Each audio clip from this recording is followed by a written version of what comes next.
अस्सलाम वालेकुम। आज हम थर्ड नॉर्मल फॉर्म डिस्कस करेंगे डेटाबेस मैनेजमेंट सिस्टम में। तो सबसे पहले हम देखते हैं इसकी कंडीशंस क्या है कि टेबल थर्ड नॉर्मल फॉर्म में कब होगी।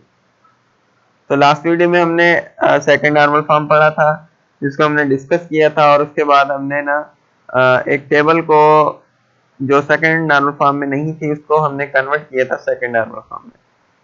आज हम थर्ड नॉर्मल फॉर्म देखेंगे, जिसकी पहली कंडीशन है कि जो टेबल है वो फर्स्ट नॉर्मल फॉर्म में होनी चाहिए।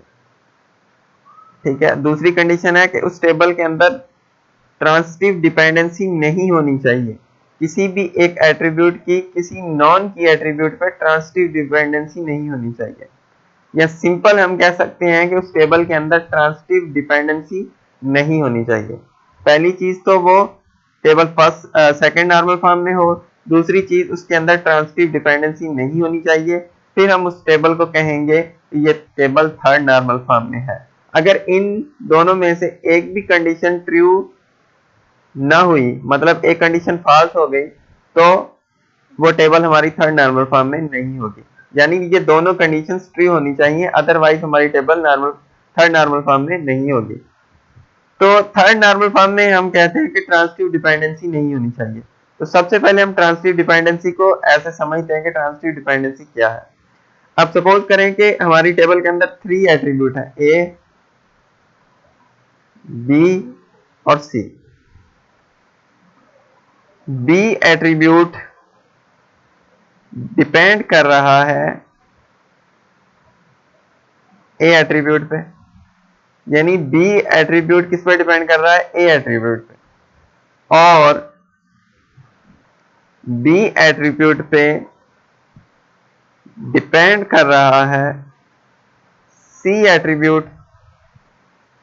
अब देखें, बी एट्रीब्यूट किस पे डिपेंड कर रहा है? ए पे, और सी एट्रीब्यूट किस पे डिपेंड कर रहा है? बी पे।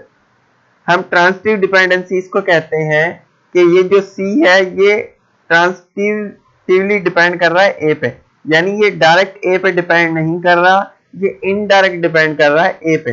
इसको हम कहते हैं ट्रांजिटिव डिपेंडेंसी। यानी हमारी टेबल के अंदर ऐसी डिपेंडेंसी नहीं होनी चाहिए। जितने भी एट्रीब्यूट हैं, यानी हमारी टेबल कैसे होनी चाहिए कि हमारे सपोज करें यही 3 एट्रीब्यूट है हमारे टेबल के अंदर, तो ए पे हमारा बी भी ए पे डिपेंड करे, बी भी ए पे डिपेंड करे, और जो हमारा सी एट्रीब्यूट है वो भी ए पे ही डिपेंड करे। राइट। यानी यहाँ पे जो ए एट्रीब्यूट है हमारा, वो सपोज करेंगे हमारी प्राइमरी की है, तो बी को भी ए पे डिपेंड होना चाहिए, सी को भी ए पे ही डिपेंड होना चाहिए, और डायरेक्ट डिपेंड होना चाहिए। अगर सी इनडायरेक्टली डिपेंड है, जैसे मैंने ये चीज समझाई है आपको, तो ये क्या हो गया? ये ट्रांजिटिव डिपेंडेंसी होगी, यानी डायरेक्ट डिपेंड नहीं कर रहा। तो ऐसा नहीं होना चाहिए। अगर ऐसा हुआ तो हमारी टेबल थर्ड नॉर्मल फॉर्म में नहीं होगी। ऐसा होना चाहिए, यानी बी भी ए पे डिपेंड कर रहा है और सी भी ए पे डिपेंड कर रहा है, तो हम कहेंगे ये ट्रांजिटिव डिपेंडेंसी नहीं है। राइट। अब हम एग्जांपल देखते हैं, एक टेबल को देखते हैं, फिर देखेंगे हमारी टेबल थर्ड नॉर्मल फॉर्म में है या नहीं। अगर ना हुई तो हम उसको फिर कन्वर्ट करेंगे। ये है हमारी एक टेबल। सबसे पहले हम देखते हैं कि ये टेबल सेकंड नॉर्मल फॉर्म में है या नहीं। तो हम देख रहे हैं कि ये जो टेबल है वो सेकंड नॉर्मल फॉर्म में है, क्योंकि इसके अंदर पार्शियल डिपेंडेंसी नहीं है। हम देखते हैं कि अब कि इसके अंदर ट्रांजिटिव डिपेंडेंसी तो नहीं, यानी ए एट्रीब्यूट सपोज करें ए एट्रीब्यूट पे बी डिपेंड कर रहा है और बी पे सी डिपेंड कर रहा है, तो ये हमारी ट्रांजिटिव डिपेंडेंसी हो जाएगी। तो हम देखते हैं, सबसे पहले हम ये हमारी फैकल्टी प्राइमरी की है, तो जो नेम है वो फैकल्टी पे डिपेंड कर रहा है। क्लियर है? बिल्कुल क्लियर बात है। डिपार्टमेंट जो हमारा है वो भी फैकल्टी पे डिपेंड करेगा, क्योंकि किस फैकल्टी का डिपार्टमेंट है। राइट। ये दोनों चीजें हमारी फैकल्टी पे डिपेंड कर रही हैं। लेकिन हम चेयरमैन की बात करें या डिपार्टमेंट हेड की बात करें, तो डिपार्टमेंट हेड तो डिपार्टमेंट पे डिपेंड करेगा कि किस डिपार्टमेंट का हेड है। वो फैकल्टी आईडी पे क्यों डिपेंड करेगा? क्योंकि फैकल्टी के अंदर तो बहुत सारे डिपार्टमेंट आ जाते हैं, लेकिन जो चेयरमैन है या डिपार्टमेंट हेड है वो तो डिपार्टमेंट पर डिपेंड करेगा ना, क्योंकि हर डिपार्टमेंट का अलग अलग हेड होता है। तो इसलिए ये जो चेयरमैन है वो डिपार्टमेंट पर डिपेंड कर रहा है, यानी ये जो चेयरमैन है वो पार्शियली डिपेंड कर रहा है, पार्शियली नहीं ट्रांसिटिवली डिपेंड कर रहा है फैकल्टी आईडी पे। सॉरी, यहाँ पे मैंने पार्शियली बोल दिया, लेकिन ये ट्रांसिटिवली डिपेंड कर रहा है किस पे, फैकल्टी आईडी पे। क्योंकि ट्रांसिटिवली क्यों डिपेंड कर रहा है, क्योंकि डिपार्टमेंट फैकल्टी आईडी पे डिपेंड कर रहा है और चेयरमैन डिपार्टमेंट पे डिपेंड कर रहा है। तो जो चेयरमैन है, चेयरमैन एट्रीब्यूट, वो ट्रांसिटिवली डिपेंड कर रहा है किस पे, फैकल्टी आईडी पे, यानी डायरेक्ट डिपेंड नहीं कर रहा है। तो ये वाली जो कंडीशन है ये फॉल्स हो रही है। तो अब हमें क्या करना पड़ेगा कि इस टेबल में से दो टेबल्स बनानी पड़ेंगी। एक टेबल में फैकल्टी आईडी, नेम और डिपार्टमेंट एट्रीब्यूट होंगे। दूसरी टेबल में हमारे ये जो चेयरमैन है वो डिपार्टमेंट में डिपेंड कर रहा है, तो दूसरी टेबल हमारी बनेगी डिपार्टमेंट और चेयरमैन की। तो आइए देखते हैं हम दोनों टेबल्स को। इसमें से हमने एक टेबल बना ली, ये वाली। सपोज कर लें कि इस टेबल का नाम है डिपार्टमेंट और ये डिपार्टमेंट 1, इस टेबल का नाम डिपार्टमेंट 1 रख लिया हमने। इसके अंदर हमने जो वो एट्रीब्यूट रख दिए जो फैकल्टी आईडी पर डायरेक्ट डिपेंड कर रहे थे, यानी नेम भी फैकल्टी आईडी पर डायरेक्ट डिपेंड कर रहा था और डिपार्टमेंट भी फैकल्टी आईडी पर डायरेक्ट डिपेंड कर रहा था। तो ये दोनों एट्रीब्यूट हमने इस टेबल के अंदर रख दिए।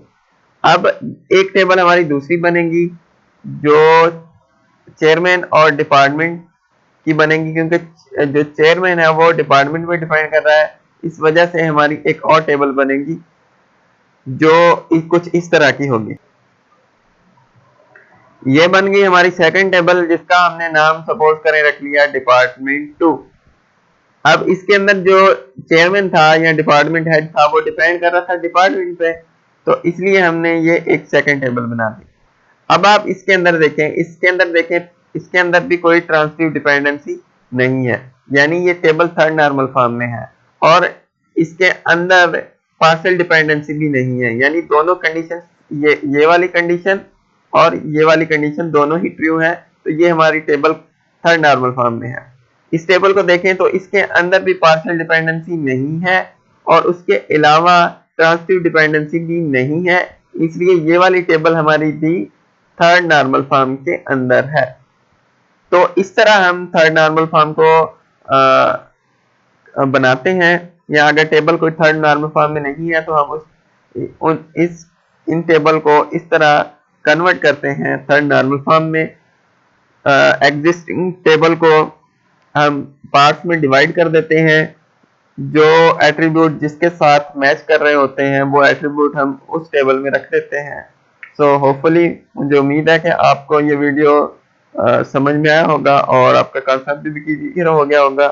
अगर आपको कोई क्वेश्चन हो तो आप कमेंट कर सकते हैं, या मैंने चैनल के अंदर फेसबुक पेज की लिंक दी हुई है, आप मुझे मैसेज कर सकते हैं। So thank you for watching this video and Allah Hafiz.